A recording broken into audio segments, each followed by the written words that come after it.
يا مساء الفل والجمال. انتوا تعرفوا ان احنا عندنا سحر في المطبخ بس انتوا ما تعرفوهوش. تعالوا اقول لكم ايه هو. اول حاجه ده بويلر. تمام، بصوا الصدى، شايفين المنظر عامل ازاي؟ هقرب اهو. بصوا هننضفه كانه لسه جديد بالظبط. خلاص. ودي كسرونه، بصوا عامله ازاي.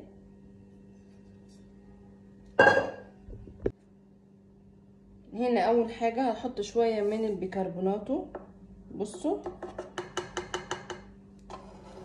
هنا اهو كده، وهحط شويه كمان في الحله بتاعتي الستانلس. وادي هنا شويه من مسحوق الغسيل هحطه برضو في البويلر، وشويه من مسحوق الغسيل هحطه في الكسرولة الستانلس. هنا البويلر بصوا مليته حبه حلوين عشان هغليه واحط نصه في الكسرولة الستانلس.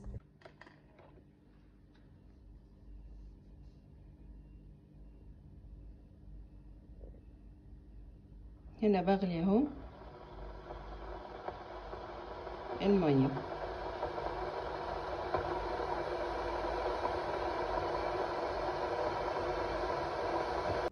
وادي البويلر بعد ما غليته. تمام، وده هنا فيه بيكربوناتو، هنحط نص ميه هنا وهنحط نص ميه هنا.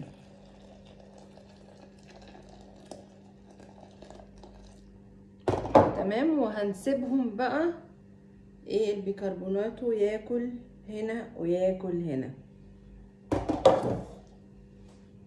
البيكربوناتو ما بتعملش بس المواعين، بتعمل كمان الحوض. تعالوا بقى نعمل حوض سوا. يلا سلكوا معايا بقى الحوض. اول حاجه هنا حطيت شويه من البيكربوناتو. ماشي، هتقعد كده ايه تعمل صوت زي السيفن اب. خلاص. وادي ده شويه من المسحوق. بصوا بقى الميه السخنه هتنزل على المسحوق والبيكربوناتو.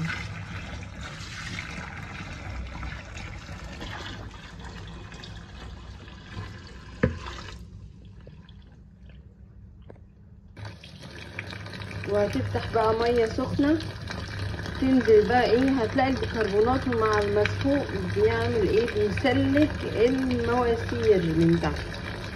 هتلاقي الدنيا سالكه جدا لان احنا طبعا بنعمل دهون كتير بيبقى في الحوض، فدايما الحوض محتاج ان احنا دايما نسلكه. بعد كده بقى جه دور لفت المواعين، هي اللي هنغسل بيها البويلر والحله دي. ادي اهو الليفه، وهبتدي اغسل البويلر بتاعي في الحوض. نعمل بقى كمان هنا الكسرونه بتاعتنا ونخليها زي الفل مع البويلر. وانا بسلك الحوض تسمعي صوت البيكربوناتو ميه سخنه بقى لما بتتحط بتسلك، فاهمين ازاي؟ هنا خلاص خلصت الكسرونه بتاعتي اهي. بصوا بنسبه 80%، بنسبة 80% البويلر نضف. عايز له مرة كمان ويبقى كده بقى بريمو. تمام، اقولك بقى على استخدامات تانية للبيكربوناتو. هتجيبي معجون، معلقة كده صغننة من المعجون مع شوية بيكربوناتو مع مسحوق غسيل مع شوية مية مع فرشة اسنان قديمة مع الشوزات، هيبقى بيلمع وبريمو. تمام، يلا اشوفكم المره الجايه.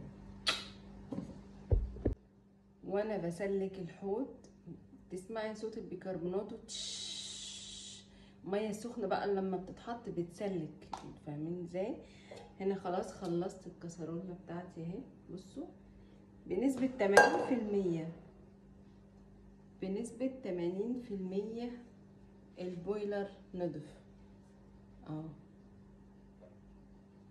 عايز له مره كمان ويبقى كده بقى بريمو. تمام، اقولك بقى على استخدامات تانية للبيكربوناتو.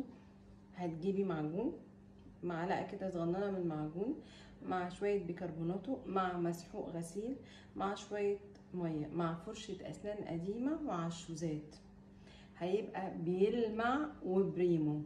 تمام، يلا اشوفكم المره الجايه.